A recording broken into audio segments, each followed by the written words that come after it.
કોમાં જોવા મળે છે? સિવિલ સેન્સ કોનામાં નથી લાગતો તમને? જવાબદાર તો પબ્લિક પણ છે અને જવાબદાર અધિકારીઓ પણ છે અને જવાબદાર કોન્ટ્રાક્ટરો પણ છે. એટલે કોઈને પણ એમ વખાણી શકાય નહીં કે કોઈ કામગીરી સારી થતી હોય, કારણ કે મને લાગે છે કે સુરત મહાનગરપાલિકાનો વિસ્તાર તો વધી ગયો પણ મહેકમ વધ્યો નથી. વિસ્તાર વધારવાથી કઈ નહીં થાય. તમે મહેકમ વધારો, મહેકમ વધશે તો કામગીરી ટોટલી થવાની જ છે. તમે મહેકમ વધારવાના બદલે પેટા કોન્ટ્રાક્ટર અને કોન્ટ્રાક્ટની જે સિસ્ટમ લાગુ થઈ છે એને દૂર કરવી જોઈએ એવું મારું માનવું છે. આપ શું કહેશો? કહેવામાં આવે છે કે તંત્ર મહેનતું છે, કશે પણ લાગે છે તંત્ર મહેનતું છે? તંત્ર હું કહેવા માંગુ છું, લગભગ સુરતની અંદર જે વિસ્તાર વેસુ વિસ્તાર છે, તો સુરત વેસુ વિસ્તાર છે, વેસુ વિસ્તાર તમે જોવા જાવ તો કેટલો મસ્ત સાફ એરિયો છે.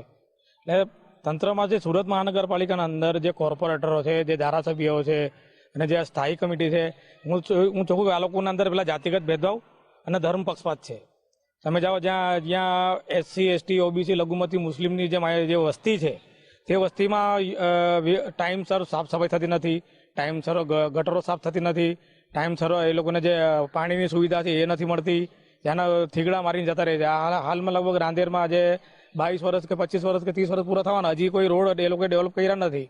તો એક ખાલી હું વેસુવાળા ટેક્સ ભરે છે, શું આ બીજા જે લિંબાયત છે, ઉધના દરવાજા છે, અડાજણ રાંદેર છે, ચોક છે, આ ભાગળનો રસ્તો છે, વર્ષોથી એમ જ પડેલો છે ખાડાવાળો. એટલે શું એવું લાગે છે તમને કે રાંદેરમાં કોઈ પણ કોર્પોરેટર નહીં હશે કે કોઈ અધિકારી નહીં રહેતું હશે કે પછી તંત્ર રાંદેરમાંથી ગાયબ જ છે નકશામાંથી? હા, એ લોકોની માનસિકતા બોલે છે, હું નથી કહેતો. આ લોકોની કોર્પોરેટરની, ધારાસભ્યોની ને જે આ લોકો નેતા ચૂંટણા છે ભાજપ, લોકોની માનસિકતા છે. જુઓ તમે કન્ટેનર, વાત આવી કન્ટેનરની, તો કન્ટેનર હટાવીને આ લોકોએ ડોલ મૂકવાનું જે યોજના બનાવી હતી, હવે કેટલું મોટું કરપ્શન છે. એક ડોલ 3000 રૂપિયાની. હવે તમે કદાચ ડોલ લેવા જાઓ વધીને 300-350 રૂપિયાની, તો એક ડોલ 3000 રૂપિયાનું મૂકીને જે કૌભાંડ કર્યું છે, શું લોકોને ખબર નથી? તો આ કન્ટેનર ખાલી હટાવવાની વાત હતી, પણ આ મોટું જે કરોડોનું કૌભાંડ કર્યું છે એ આજની તારીખમાં નથી મેયરે બહાર પાડ્યું કે નહીં સ્થાયી સમિતિએ બહાર પાડ્યું. એક ડફણ માણસને ખબર પડે કે એક ડોલ 350 ની આવે. હવે 3,000 ની ડોલ જો તમે ચીપકાડીને લોકોના ખિસ્સામાં બોજો નાખો છો તો લોકો મૂર્ખ નથી, લોકો બોલવાના છે, રોડ હાંદાવાળા છે લોકો. આજની તારીખમાં હું હજુ પાલનપુર જકાત નાકાથી આવ્યો, આજે મેં લગભગ અહીંયા 10 ફરિયાદ કરી છે આ રોડને બનાવવા માટે, પણ SMCના જે અધિકારીઓ આવે છે એ લોકોને સૂચનામાં આવે. એક અધિકારીઓએ સમજવું જોઈએ કે કોઈ જાતિ ધર્મથી ના હોય, એને ગવર્મેન્ટ પગાર આપે છે અને જે પ્રજા છે એ ટેક્સ ભરે છે, તો એને ઈમાનદારીથી રોડ બનાવવો જોઈએ. છતાં બી રોડ નથી. અત્યારે મહિના પહેલા જે વરસાદ પડ્યો અને ઠેર ઠેર જે પાણી ભરાણા, શું કામ ભરાણા છે? તંત્રએ એને બેદરકારી કરી છે. એ લોકો જો ટાઈમ પર ગટર સાફ કર્યો હોત તો આ 2-2 ફૂટ 3-3 ફૂટ પાડી ના ભરે. લોકોનો કરોડોના નુકસાન થયા છે, લોકોના વાહન ડૂબી ગયા છે. તો એના પછાડી જવાબદાર તંત્ર જ કહેવાય. પણ ક્યાંક ને ક્યાંક જે લોકો છે, લોકોમાં પણ સિવિલ સેન્સનો અભાવ સામે આવે છે એવું કઈ લાગે છે તમને? હા, લોકોની બી ભૂલ છે. કન્ટેનર હોવા છતાં બી લોકો કચરો બહાર ફેંકતા હતા. અને કાયદાનો નિયમ તમે કહો કે ટ્રાફિક નિયમ ગણો કે લોકો સિગ્નલ તોડે, હેલ્મેટ અમુક નથી પહેરતા, અને હેલ્મેટ પહેરે તો પૈસા બચાવવા માટે પહેરે છે, એ વાત બી સાચી છે. પણ અત્યારે હું સ્ટેશન પર ગયો કાલે, સ્ટેશનમાં લખ્યું છે રિક્ષા સ્ટેન્ડ, તો રિક્ષા સ્ટેન્ડની અંદર આમલેટની લારીઓ ઘૂસેલી છે. હવે રિક્ષા લારી ક્યાં મૂકે? તો આ તંત્ર અને પોલીસ વાળાને દેખાતું નહીં હોય. તમને ફટ દઈને મેમો ફાડવાની ખબર પડે છે બાઇક વાળાની, તો તમને તમારા નજર સમક્ષ 5-5 લારીઓ રિક્ષા સ્ટેન્ડની પાર્કિંગની અંદર ઉભેલી છે, એ લારી દેખાતી નથી. એ હપ્તા હોય, બીજું હોય, બધું હપ્તા જ છે, બીજો કોઈ સિસ્ટમ નથી. એ લોકોને હપ્તા મળે છે. બીજો એક કાયદાનું પાલન કરવાનું. મેં જોયું મારા નજરની સામે કે કોઈ મુસ્લિમ બાઇક લઈને નીકળો અને પોલીસ વાળાએ પકડ્યો, એટલે એ પોલીસનો જે પાવર છે ને, તરત એને મેમો આપી દેવાનો અને એને હેરેસમેન્ટ કરવાનું. અને એની જગ્યાએ ટીલાવાળો દેખાશે ને તો એને ઉભો રાખશે ને પછી ધીરેથી કહે તું નીકળી જા. તમે તો મુસ્લિમ નથી હે ને? તમારું શું નામ છે? રમેશભાઈ મકવાણા. હું તો લોકોનો અવાજ છું.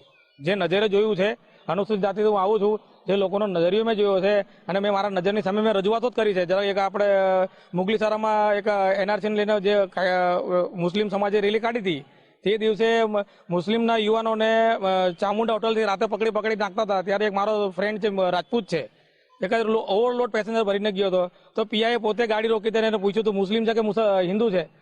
હવે તારા એક અધિકારીનો જવાબદારી હોય કે ભાઈ ઓવરલોડ છે તો મેમો આપી દે, ગાડી જમા લે, એનો ધર્મ ના પૂછવાનો હોય. તે બાબતે મેં પોલીસ કમિશનર રજૂઆત કરી કે ભાઈ જે ઘટના બની હતી, મારામારી બની હતી, એને અનુસંધાને તમે જે અમુક લોકોને અટકાયત કરી છે, વાત પતી ગઈ ત્યાંથી. પછી ગરીબોને નિર્દોષોને હેરાન કરવાનું કારણ શું? અને પર્ટિક્યુલર જાત એની ધર્મ પૂછવાની.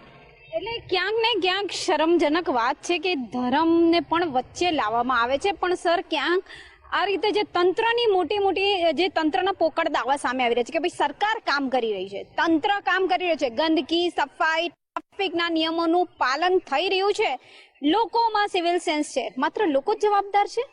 જી ના, માત્ર લોકો જવાબદાર નથી, થોડે ઘણા અંશે આપણે માની લઈએ, પરંતુ ખરા અર્થમાં આ જે ડબલ એન્જિનની સરકાર છે અને જે મહાનગરપાલિકા એ જ શાસન તળે આવે છે, ત્યારે આ મહાનગરપાલિકા એના અધિકારીઓ એસી ચેમ્બરમાંથી બહાર નીકળીને આ જોવા માટે બહાર નીકળતા નથી.